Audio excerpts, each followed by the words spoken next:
Good morning. जय श्री राम। आज हम स्टार्ट करेंगे चैप्टर नंबर 9, ठीक है, जिसका नाम है विद्युत चुंबकीय प्रेरण। ओके, तो सबसे पहले देख लेते हैं कि इसमें क्वेश्चन कैसे आता है। तो क्वेश्चन की बात की जाए तो चैप्टर नंबर 9 प्लस 10 जो है प्रत्यावर्ती धारा वाला, ये दोनों मिलाकर 7 नंबर के आते हैं। कितने नंबर के आते हैं? 7 नंबर के आते हैं, ठीक है। और कोई भी क्वेश्चन 4 नंबर का, एक्यूरेट 4 नंबर का नहीं आता है। यहाँ से क्वेश्चन नॉर्मली ये पूछे जाते हैं कि 1 प्लस 1 प्लस 2 प्लस 3, इस तरीके से इसमें जनरली क्वेश्चन पूछे जाते हैं। इस बार अलग पूछ लिया जाए तो भी कोई बड़ी बात नहीं है, हमें जो जो चीज़ पढ़नी है वो तो पढ़नी है ही, ठीक है। तो सबसे पहले हम टॉपिक यहाँ से स्टार्ट करते हैं, चुंबकीय फ्लक्स। टॉपिक नंबर 1 हमारा है चुंबकीय फ्लक्स, ठीक है।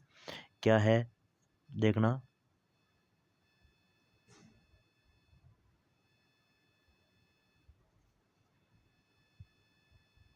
चुंबकीय फ्लक्स। तो ये क्या चीज़ होती है, जिसको रिप्रेजेंट करेंगे हम फाई बी से। कोई बड़ी बात नहीं है। चैप्टर नंबर अगर आपको याद है 1, जिसमें हमने क्या पढ़ा था, विद्युत फ्लक्स। सेम टू सेम वही है। जहाँ विद्युत नाम आ रहा है वहाँ चुंबक नाम आएगा, जहाँ विद्युत क्षेत्र की तीव्रता काम आ रही है वहाँ चुंबकीय क्षेत्र की तीव्रता काम आएंगी या चुंबकीय क्षेत्र काम आएगा। वो हमारा क्या था, सबसे पहले हम एक बार चले जाते हैं चैप्टर नंबर 1 की ओर, ठीक है। उसमें था हमारे पास विद्युत फ्लक्स। क्या था? विद्युत फ्लक्स फाई ई। क्या था? E A cos theta. क्या था? E A cos theta. और परिभाषा क्या थी कि किसी बंद पृष्ठ से गुजरने वाली विद्युत बल रेखाओं की संख्या क्या कहलाती है? विद्युत फ्लक्स कहलाती है। यही बात थी। और क्या क्या बात थी कि हमने ये भी पढ़ा था कि अगर कोई प्लस आवेश आता है तो बल रेखाएं क्या निकलती है? बाहर निकलती है। निकलती है कि नहीं निकलती है? तो जो बाहर निकलता है यानी कि फ्लक्स होता है निर्गत वाला, वो किसका लिया जाता है? प्लस का लिया जाता है। नंबर 2 बात, यदि माइनस आवेश की बात होती है तो विद्युत बल रेखाएं क्या आती है? अंदर आती है। तो इसका मतलब फाई अंदर आने वाला यानी कि निवेशी, फाई निवेशी क्या लिया जाता है? माइनस का। तो यहाँ से हमें फाई कुल बराबर हम लिख सकते हैं कि फाई निर्गत माइनस फाई निवेशी। ओके, चलो आते हैं टॉपिक पर, चुंबकीय फ्लक्स। तो सबसे पहले इसकी डेफिनेशन लिख लेते हैं चुंबकीय फ्लक्स की। फाई बी से रिप्रेजेंट कर देंगे। तो लिखो, किसी बंद पृष्ठ के लंबवत गुजरने वाले चुंबकीय क्षेत्र रेखाओं की संख्या चुंबकीय फ्लक्स कहलाती है। क्या कहलाती है? दोबारा सुन लेना, किसी बंद पृष्ठ के लंबवत गुजरने वाली चुंबकीय बल रेखाओं की संख्या क्या कहलाती है? चुंबकीय फ्लक्स कहलाती है। तो बल रेखाएं किसी बंद पृष्ठ में अंदर भी आ सकती है कि नहीं आ सकती है, ये देख लीजिए आ गई है। दूसरा क्या हो सकता है? बाहर भी जा सकती है। क्या हो सकती है? बाहर जा सकती है। अंदर आती है उस टाइम जो फ्लक्स होता है उस फ्लक्स को हम क्या बोलेंगे? निवेशी बोलेंगे। क्या बोलेंगे? निवेशी। और निवेशी किसका होता है? माइनस का। जो बाहर जाती है उसके कारण जो फ्लक्स होता है वो हम क्या बोल देंगे? फाई की निर्गत बोल देंगे। और बाहर किसके कारण जाती है? प्लस की। तो ये किसका लिया जाएगा? प्लस का लिया जाएगा। ओके, चलो। तो यहाँ से हम फिर वही बात लिख सकते हैं कि कुल फ्लक्स है आपका फाई नेट है, वो क्या हो जाता है? फाई निर्गत माइनस फाई निवेशी। ओके, ये तो होगी चुंबकीय बल रेखाओं के आधार पर या चुंबकीय क्षेत्र रेखाओं के आधार पर। अब बात आती है कि चुंबकीय क्षेत्र के आधार पर। तो यहाँ से एक फॉर्मूला याद रखना। मान लीजिए कोई चुंबकीय क्षेत्र है, ये क्या है? चुंबकीय क्षेत्र है। मानने में जोर थोड़ी आ रहा है। और कितना है बी है, और इसमें कोई एक तल रखा है, और कितने एरिया का रखा है, ए क्षेत्रफल का कोई तल रखा हुआ है। ठीक है, तो इससे हम आंसर निकालेंगे। चलो, यहाँ से हम फॉर्मूला आता है कि फाई आपका बी होता है, वो होता है बी ए कोस थीटा। क्या होता है, बी ए कोस थीटा। बी क्या होता है, चुंबकीय क्षेत्र। ए क्या होता है, क्षेत्रफल सदिश। थीटा क्या होता है, ए और बी के बीच का कोण। ध्यान रख लेना, अगर कोई क्षेत्रफल सदिश इस तरीके का है, तल है, तो उसका क्षेत्रफल सदिश ये होगा। ठीक है, अगर आपका इस तरीके का है तो क्षेत्रफल सदिश क्या होगा, परपेंडिकुलर ऊपर की ओर होगा। यानी कि क्षेत्रफल सदिश तल के साथ 90 डिग्री का कोण बनाता है। हमें थीटा किन किन के बीच का लेना है, चुंबकीय क्षेत्र प्लस विद्युत क्षेत्र। ठीक है, सॉरी, चुंबकीय क्षेत्र और उसका एरिया। एरिया क्या होता है, तल के लंबवत होता है। ठीक है, अब बात आती है कि इसके मात्रक वगैरह की, तो देख लेते हैं इसका मात्रक। अब यहाँ से फ्लक्स के एक एक नंबर के क्वेश्चन बनते हैं, 2-3, चलो वो देखते हैं। ठीक है, आगे बढ़ते हैं। तो सबसे पहले हमें पूछा जाता है कि यह सदिश राशि है या अदिश राशि है। तो साफ साफ ये पता चल गया कि फाई इक्वल टू हमारे पास आया है बी ए कोस थीटा। यानी कि हम इसको क्या लिख सकते हैं, बी सदिश डॉट ए सदिश। जब डॉट आता है तो इसको मतलब ये क्या होता है, अदिश गुणा। क्या होता है, अदिश गुणा। इसका मतलब जहाँ अदिश गुणा हो जाता है तो वहाँ प्राप्त राशि कैसी होती है, अदिश राशि होती है। तो कोई दिक्कत थोड़ी है, लिखना चाहो तो लिख सकते हो, यह एक अदिश राशि है। दिक्कत थोड़ी है, हमने लिख दिया अदिश राशि है। अब बात करें इसके मात्रक की, तो इसका मात्रक देख लेना, मात्रक क्या होता है।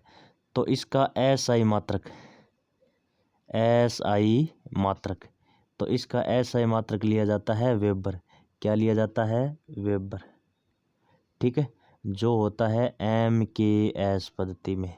और इसका एस आई मात्रक लिया जाता है मैक्सवेल। क्या लिया जाता है, मैक्सवेल।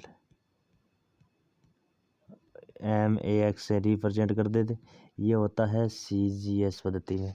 और याद रख लेना कि एक आपका वेबर होता है वो कितने मैक्सवेल के इक्वल होता है, 10 की पावर 8 मैक्सवेल के इक्वल होता है। ओके, ये चीज़ मत भूलना, याद रखने वाली बात है। ठीक है, अब बात करें इसकी विमा की, तो यहाँ से देख लेना इसके विमा की हमें बात कर रहे हैं। ठीक है, इसके विमा की बात कर रहे हैं, तो विमा निकालनी है। फाई इक्वल टू क्या होता है, बी ए कोस थीटा। अगर हमारे पास बी की विमा आ गई, ए की विमा आ गई, कोस थीटा की विमा आ गई, तो फाई की भी विमा आ जाएंगी। और फाई यहाँ चुंबक के लिए है, तो चुंबकीय फ्लक्स है, तो फाई बी से रिप्रेजेंट कर देंगे। सबसे पहले बी की विमा निकालते हैं। बी की विमा किसी को पता है तो बता सकते हो, नहीं पता है तो कोई बात नहीं है। तो हमने ये तो पता ही है कि एफ इक्वल टू क्या होता है, I L B sine theta. तो यहाँ से क्या करेंगे, B equal to F upon I L sine theta. Okay, F की विमा सभी को पता है, M1 T माइनस 2। ओके, आई की क्या हो गई, A1L1 साइन थीटा की कोई विमा नहीं होती है। तो ये विमा क्या बन गई, यहाँ से हम लिख लेते हैं बी की विमा M1। L से L भाई साहब क्या हो गया, कैंसिल, तो L0 T माइनस 2, ए ऊपर जाकर क्या हो जाएगा, माइनस का 1। अब देखो ये कैसी राशि है, विमाहीन। क्यों विमाहीन, क्यों, क्योंकि जब साइन थीटा की बात आती है तो क्या होता है, लंब बटा कर्ण। ऊपर भी एक प्रकार की भुजा है, नीचे भी एक प्रकार की भुजा है। अगर भुजा है तो अगर ऊपर वाली मीटर में है तो नीचे वाली भी मीटर में होगी, ऊपर वाली सेंटीमीटर में है तो नीचे वाली भी सेंटीमीटर में होगी। ठीक है, तो सेम मात्रक ऊपर है वैसा ही मात्रक नीचे है, तो सेम से सेम क्या हो जाएगा, कैंसिल। तो ये क्या हो जाएंगी, मात्रकहीन और विमाहीन राशि। पुट कर देते हैं, आंसर आ जाएगा। तो फाइव बी की चाहिए, तो बी की विमा क्या आ गई, M1L0 T माइनस 2 A-1। क्षेत्रफल क्या होता है metre square. L2 cos theta की कोई नहीं होती है, तो ये आंसर आ गया आपका M1 L2 T-2 A-1।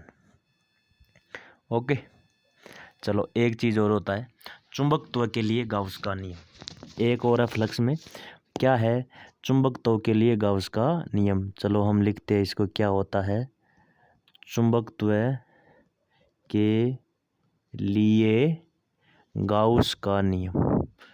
Gauss का नियम देखते हैं क्या होता है चुंबकत्व के लिए गाउस का नियम।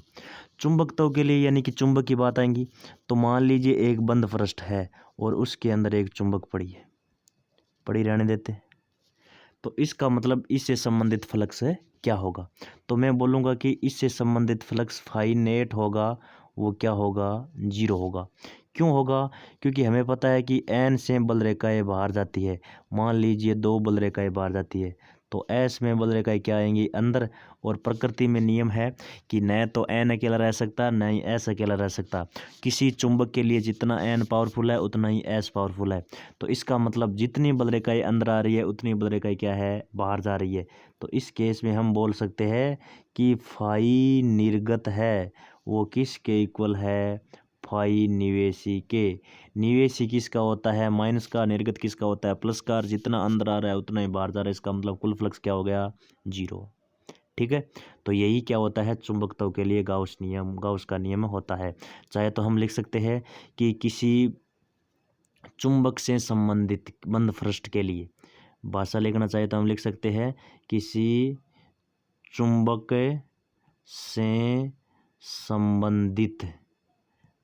से संबंधित बंद पृष्ठ के लिए कुल फ्लक्स शून्य होता है। कुल फ्लक्स क्या होता है शून्य होता है। चाहे तो हम अगले लाइन में लगा लिख सकते हैं क्योंकि निवेशी एवं निर्गत बराबर है या नहीं है। ये होता है चुंबकत्व के लिए गाउस का नियम। ओके, चलो फिर से देखते हैं। आपको क्या क्या चीज़ लिखनी है वो देख लेना, मैं बोलता जा रहा हूँ आप नोट करते जाना। ठीक है, तो सबसे पहले बात आती है फ्लक्स की, चुंबकीय फ्लक्स की। तो क्या लिखनी है चुंबकीय फ्लक्स में, लिख लेना कि किसी बंद पृष्ठ से संबंधित गुजरने वाली बल रेखाओं की संख्या को चुंबकीय फ्लक्स कहते हैं। ठीक है, फ्लक्स 2 प्रकार का होता है, निवेशी तथा निर्गत। निवेशी बल रेखाओं से संबंधित फ्लक्स निवेशी, निर्गत बल रेखाओं से संबंधित फ्लक्स निर्गत फ्लक्स कहलाता है। निवेशी माइनस का होता है, निर्गत प्लस का होता है। कुल फ्लक्स बराबर क्या हो जाएगा फाई निर्गत माइनस फाई निवेशी।